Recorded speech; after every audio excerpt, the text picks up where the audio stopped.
en versículo. Y hoy corresponde estudiar Juan capítulo 6 del versículo 49 al 59. Pero antes de llegar ahí, quisiera que nos traslademos cientos de años atrás y recordando la historia que nos narró el libro del Éxodo.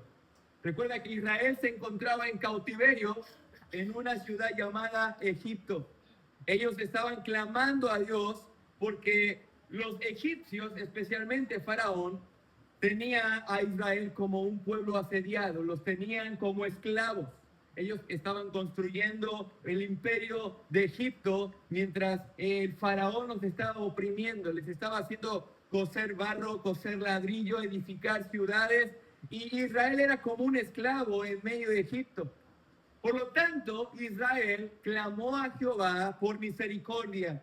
Dios, libéranos de esta ciudad, de este gobierno, libéranos de Egipto. Es entonces que Dios levanta un hombre llamado, ¿cómo? Moisés. Y es a través de la mano de Moisés que Dios libera al pueblo de Israel de la cautividad en Egipto.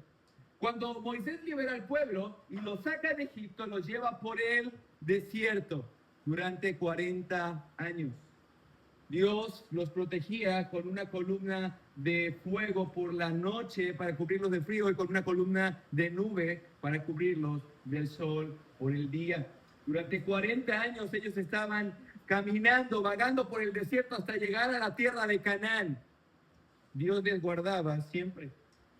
Sin embargo, a pesar del cuidado y de la misericordia que Dios tuvo para con Israel, Israel siempre fue un pueblo duro de servir, un pueblo duro de corazón y un pueblo murmurador.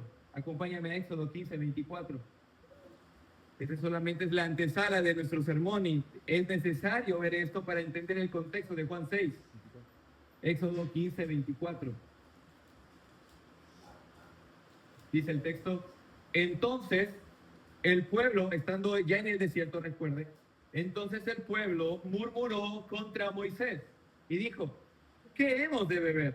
O sea, estaban en el desierto, no podían beber, no tenían agua.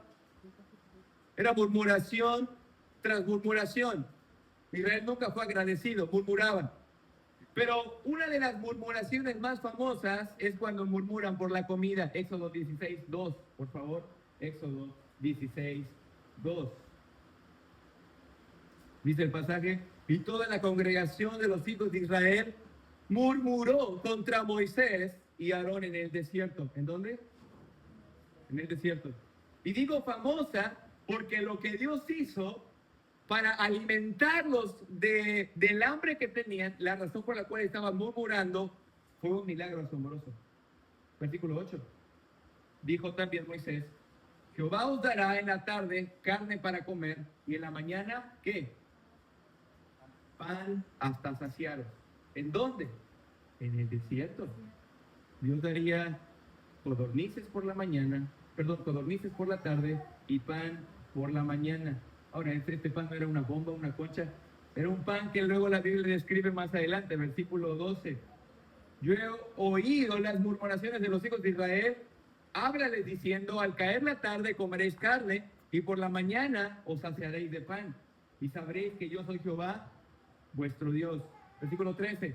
Y venida la tarde subieron codornices que cubrieron el campamento, el desierto, y por la mañana descendió rocío en derredor del campamento. Y cuando el rocío cesó de descender, esto parece ser una neblina, he aquí sobre la faz del desierto una cosa menuda, redonda, menuda como una escarcha sobre la tierra. Y viendo los hijos de Israel se dijeron unos a otros: ¿qué es esto?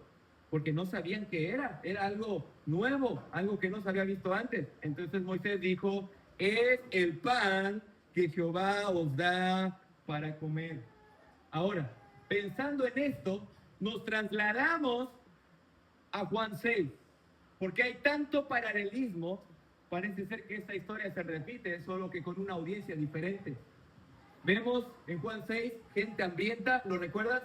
Un montón de gente, 5,000 hombres, sin contar mujeres y niños, un montón de gente hambrienta. Vemos una manera sobrenatural de alimentarlos con pan, ya que Jesús había alimentado a estas personas con pan y peces. Pero también encontramos murmuración como los israelitas en el desierto. Vea Juan 6:41. Juan 6:41. Dice el pasaje de la siguiente manera: murmuraban otra vez entonces de él los judíos, porque había dicho yo soy el pan que descendió del cielo.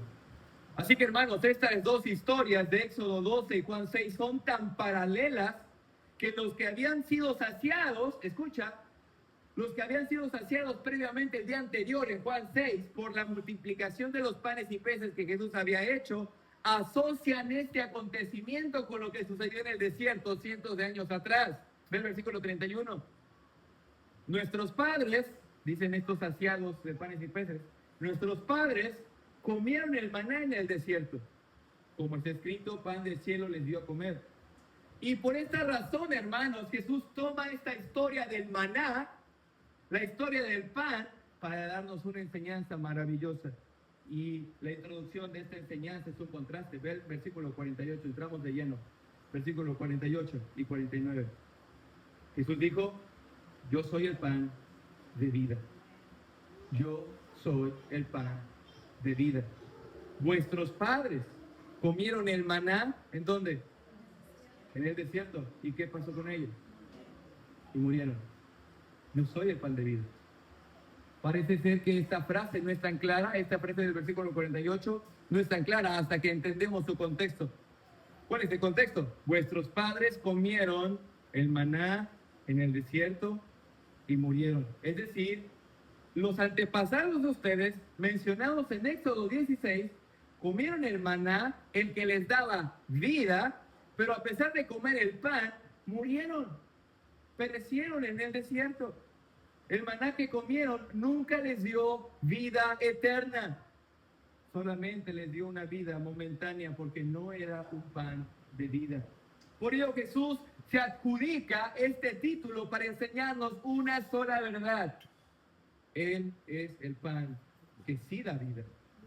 La idea de que Jesús es el pan de vida, la idea de que Jesús es el dador de la vida, es abundante en el Evangelio de Juan. Aparece 50 veces Juan diciendo que Jesús es la vida. Por favor, acompáñenme a Juan 1:4. Solamente para darte 3 ejemplos de los 50 versículos que encontramos, quiero mencionarte estos 3 pasajes. Juan 1:4, en él estaba la vida, y la vida era la luz de los hombres. Juan 14:6. Jesús le dijo: yo soy el camino, la verdad y la vida. Juan 11:25. Le dijo Jesús: yo soy la resurrección y la vida. El que cree en mí, aunque esté muerto, vivirá. Esa es una verdad innegable en toda la Escritura. Pero también habla sobre Jesús como la vida de los hombres en toda la Escritura. Romanos 6:23. Y solo quiero mostrarte Colosenses 3:4, perdón, acompáñenme ahí, Colosenses 3:4. Cuando Cristo, vuestra vida, se manifieste. Segunda de Timoteo 1:10. Segunda de Timoteo 1:10, dice el pasaje: pero que ahora ha sido manifestada por la aparición de nuestro Salvador Jesucristo, el cual quitó la muerte y sacó a la luz la vida. Cristo es la vida. Pero con esta analogía entendemos que Él es el pan de vida. Pero hermano, ¿de qué me sirve saber esto? Bueno, no solo el hecho intrínseco de que estos judíos deben creer en Él por causa de la multiplicación de los panes y peces, sino que Él da ahora algunas razones por las cuales también ellos deben creer que Él es el pan de vida. Y hoy solo veremos 2, su entrega y su autoridad.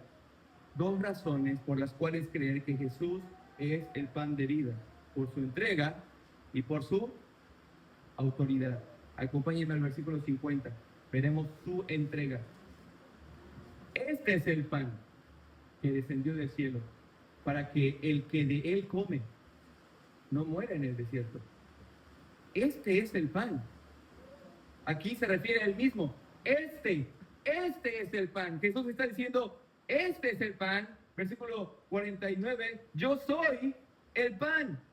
Este es el pan. De hecho, la misma frase se repite en el versículo 50 y 51. Yo soy el pan vivo que descendió del cielo.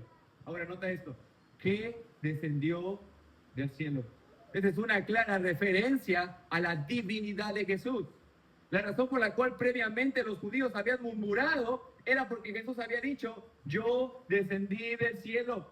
Ellos estaban pensando que llegó a existir cuando María lo concibió, pero Jesús no llegó a existir cuando María lo concibió. Él descendió del cielo porque Él es antes de María, Él es antes de todas las cosas. Descendió del cielo, ¿por qué? Porque era del cielo. Esa es su naturaleza divina. Siempre ha existido, aún antes de nacer ya existía, moraba en el cielo, o como dijo Juan en Juan 1:1, en el principio era el verbo, y el verbo era con Dios, y el verbo era Dios. Y aquel verbo, versículo 14, se hizo carne y habitó entre nosotros, y vimos su gloria, gloria como la del unigénito del Padre, lleno de gracia y de verdad. Esa misma verdad se repite en el versículo 51, Juan 6:51. Yo soy el pan vivo que descendió del cielo. Ahora, ¿cómo es posible? Lo siguiente, léalo. Si alguno comiera este pan, vivirá para siempre. Y el pan que yo daré es mi carne, la cual yo daré por la vida del mundo. Ahora, ¿recuerdas? Dios había enviado el maná por la vida de estos israelitas, una vida breve, una vida corta. Ellos comieron el pan, caminaron todavía muchos años en el desierto y murieron. Pero ahora Jesús está diciendo, yo soy el pan, yo daré mi carne, el que la comiere vivirá, yo doy mi carne para dar vida al mundo. Ahora, ¿cómo es posible que comamos a Jesús? Bueno, esta es solo una metáfora. No es que sea literal. Tú y yo no vamos a buscar, no vamos a ir a Israel a buscar algo de Jesús para comerlo. Él no está tratando de decir esto. Él no está enseñando canibalismo. Esto es metáfora. ¿Acaso Jesús quiere que seamos caníbales? ¿Él quería que sus seguidores se lo comieran? No. Porque hermanos, así como los israelitas en el desierto comieron el maná y murieron, de la misma manera, estos israelitas, esta audiencia debe venir a Él, pero no para que mueran, sino para que tengan vida. Y es en este sentido, ustedes deben comerme a mí, deben comer mi carne, yo doy vida. Juan termina acuñando en este versículo 51 la siguiente expresión, léalo. Al final del pasaje dice, si alguno comiera este pan, vivirá para siempre. Y el pan que yo, ¿qué? Daré, es mi carne, la cual yo daré. Hermano, esto no es más que la entrega de Cristo al mundo. ¿Cómo es esto de yo daré? Hermanos, esta es la cruz. Esta es la cruz. Yo daré, me entregaré.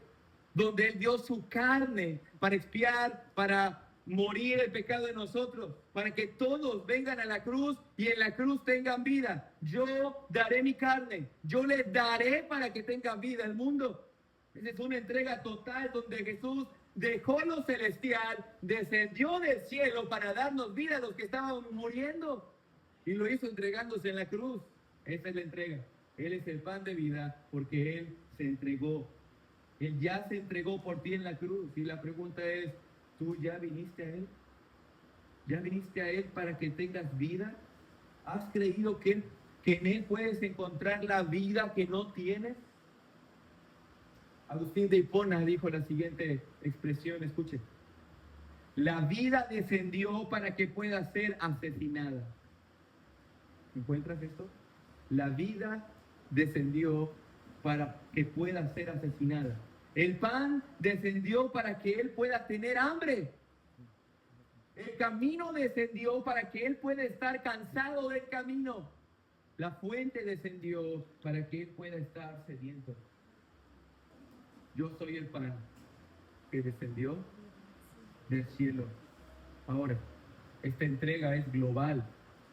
Es global. Nota, daré mi vida al mundo o por el mundo. Esta es una entrega global. No se trata de particularidades, voy a dar mi vida particularmente por estas personas, sino que voy a dar mi vida tanto a judíos como no judíos, griegos, no griegos, mexicanos. Hermanos, hoy no hay distinción. La vida, el alcance de la vida de Jesús es para todo el mundo, es global. Hoy tú puedes ser salvo siendo un chino, un israelita, un americano, un japonés, porque la salvación de Cristo es global, porque de tal manera amó Dios al mundo, que ha dado a su Hijo unigénito para que todo aquel que en él cree no se pierda, mas tenga vida. Él se entregó por ti, Él se entregó por ti para darte vida. Y por esto entendemos que Él es el pan de vida, porque se entregó por nosotros. Ahora, versículo 53, pensemos en su autoridad. Él es el pan de vida, porque Él es autoridad. Y aquí, hermano, mírenme que quiero que presten mucha atención. Mucha atención. Jesús les dijo, de cierto os digo. Esa es una expresión que utilizan los judíos para decir, en verdad te digo, o esto que te voy a decir es sumamente verdadero. Si no coméis la carne del Hijo del Hombre y bebéis su sangre, no tenéis vida en vosotros. Ahora Jesús habla en tercera persona diciendo que a menos que comas la carne de ¿quién? Del Hijo del Hombre, no puedes tener vida. Pero para entender esto del Hijo del Hombre, es necesario recordar la profecía de Daniel decenas de años atrás. Vea por favor Daniel 7, 13 y 14. ¿Qué es esto de el Hijo del Hombre? ¿Quién es el Hijo del Hombre? Daniel 7, 13. Vaya al texto por favor. Daniel 7, 13. Dice el pasaje, miraba yo en la visión de la noche y he aquí con las nubes del cielo venía uno como un hijo de hombre que vino hasta el anciano de días y le hicieron acercarse delante de él y le fue dado dominio, gloria, reino, para que todos los pueblos, naciones y lenguas le sirvieran. Su dominio es dominio eterno que nunca pasará y su reino uno que nunca será destruido. Este es el Hijo del Hombre, el cual es, al cual le es dado poder, autoridad, dominio eterno. Pero Jesús dice que es necesario que comas la carne y la sangre de este personaje. La pregunta es, ¿dónde está el Hijo del Hombre? ¿Quién es? ¿Dónde está? ¿Cómo podemos hacer para comer su carne? Bueno, otra vez, es una analogía. Parece nuevamente que Jesús no está diciendo que sean caníbales, más bien está diciendo que aquel que venga y crea, tome al Hijo del Hombre, se apropie de este Hijo del Hombre, entonces podrá tener vida. Por lo tanto, hermanos, aquel que te da acceso a la vida, aquel que puede darte la vida eterna, es quien tiene el poder, dominio, gobierno, autoridad y un reino eterno. Y ese es el Hijo del Hombre. Por eso tú debes venir al Hijo del Hombre. Porque es en la persona del Hijo del Hombre que puedes tener vida.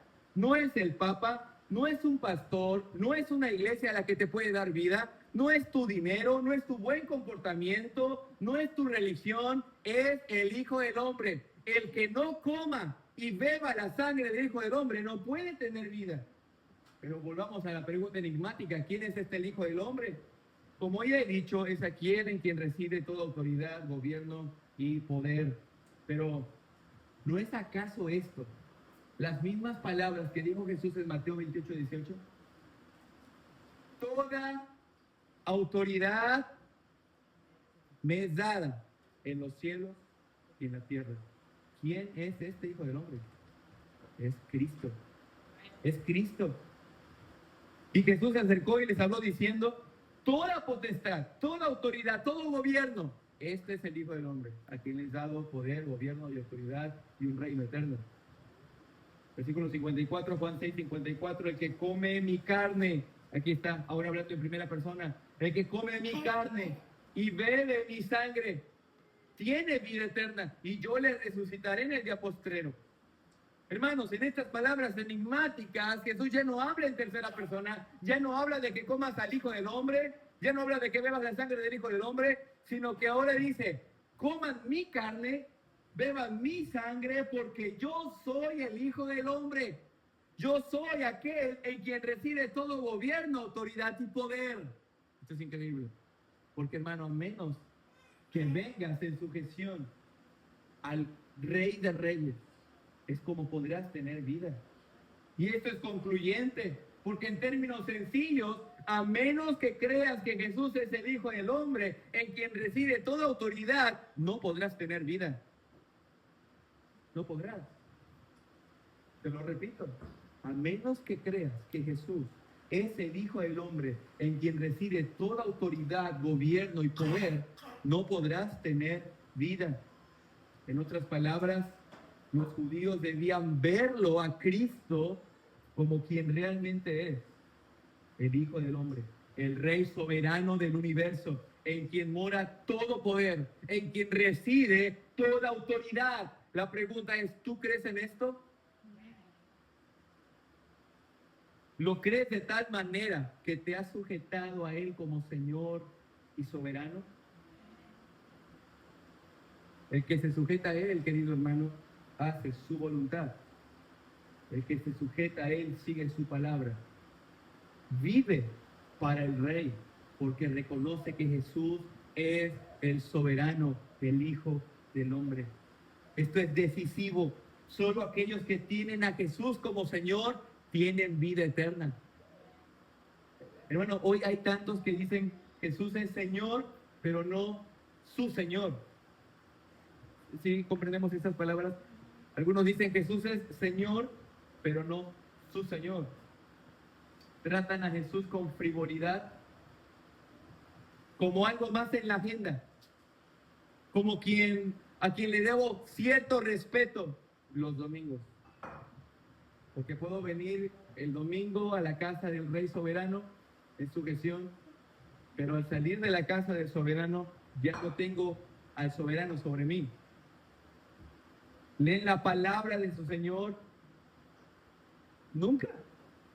No sirven a su Señor, no hacen lo que su Señor dice, y solo hay una respuesta, porque no es su Señor. Jesús dijo, ustedes me llaman Señor, Señor, pero no hacen lo que yo digo.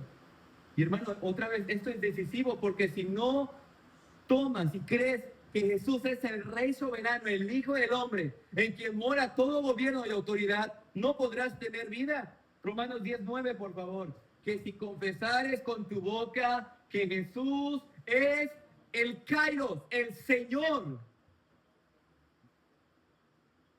serás salvo. A menos que te sujetes a Él como el Hijo del Hombre, como el Señor, como el dueño del universo. Hermano, no podemos vivir una vida en religión sin mirar a Cristo como el Señor de nuestras vidas. Podemos estar los días domingos aquí, quizás los días jueves, ir a un grupo pequeño, pero ser insubordinados y sujetos a la persona de Cristo.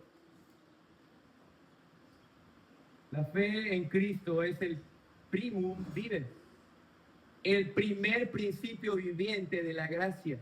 Sin ella no tenemos la verdad de la vida espiritual ni ningún derecho a la vida. Es tan imposible, es como esto, hermanos, mira, es tan imposible que nuestros cuerpos vivan sin comida, así como nuestras almas sin Cristo. Es imposible. Para poder tener vida necesitas venir a Cristo como el Hijo del Hombre, en quien mora toda la autoridad.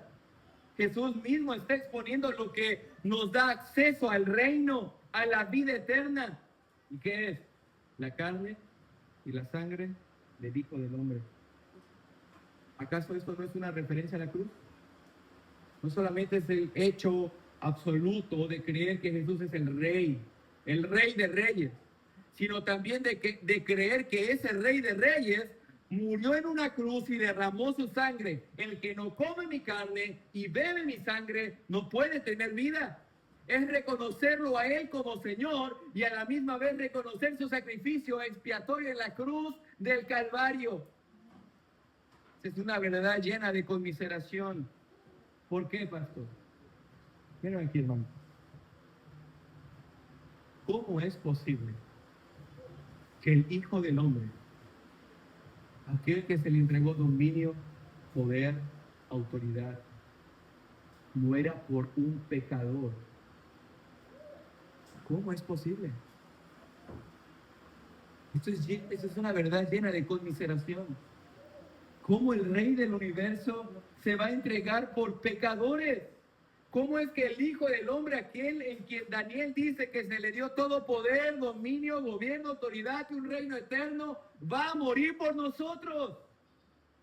El que no coma mi carne y beba mi sangre no puede tener vida. Esto me hace postrarme delante del soberano con gratitud y agradecimiento. Esto debe sacudirme para consagrar mi vida por completo y dejar de vacilar en mi corazón. Esto hace que yo le siga por siempre. El hecho de que el Rey soberano se entregó por mí. Y si puedo añadir algo más a este punto, ve el versículo 54. El que come mi carne y bebe mi sangre tiene vida eterna, y yo le resucitaré en el día postrero. Hermanos, quienes crean en Jesús y en su sacrificio en la cruz, su cuerpo y su sangre entregado por nosotros, a menos que creas esto, serán resucitados. Solo serán resucitados, en otras palabras, ¿quiénes? Serán resucitados aquellos que creen en Cristo, para que vivan en un reino, aquellos que han creído en Jesús como el soberano, como aquel quien puso su vida por nosotros, aquel quien se entregó. Así que esto es concluyente, porque el reino del Hijo del Hombre, el reino de Cristo, el reino del Mesías, es un reino formado por todas aquellas personas que vinieron a Él confesando que Él es el Rey, confesando que creen en su sacrificio en la cruz, aceptando su carne sacrificada en la cruz y su sangre derramada en el Calvario. El reino del Hijo del Hombre es un reino formado de creyentes que se sujetaron a Él como el soberano, como el Hijo del Hombre, y que creyeron en su sacrificio en la cruz. Querido oyente, escucha, no hay otra manera en la que pueda ser resucitado. No hay otra. Nota esto, termina el versículo diciendo, y yo les resucitaré. Yo que tengo el poder, yo que tengo el dominio, a mí que se me ha dado el gobierno y un reino eterno, yo lo resucitaré en el día postrero. Es solo por Cristo. Es Cristo quien va a resucitarte, es Cristo quien te dará esta gracia. Es Cristo y es por Cristo que puedes entrar al reino eterno. Es por Cristo que puedes tener vida eterna. Por eso Él dijo, yo soy el pan de vida. No hay otro. No puedes tener vida en cualquier otra cosa en este mundo, sino solamente por medio de Cristo. Por medio de su autoridad y de su entrega en la cruz del Calvario. Oramos. Señor, eres el soberano de nuestras vidas. Nos rendimos a ti, Señor, porque solo en ti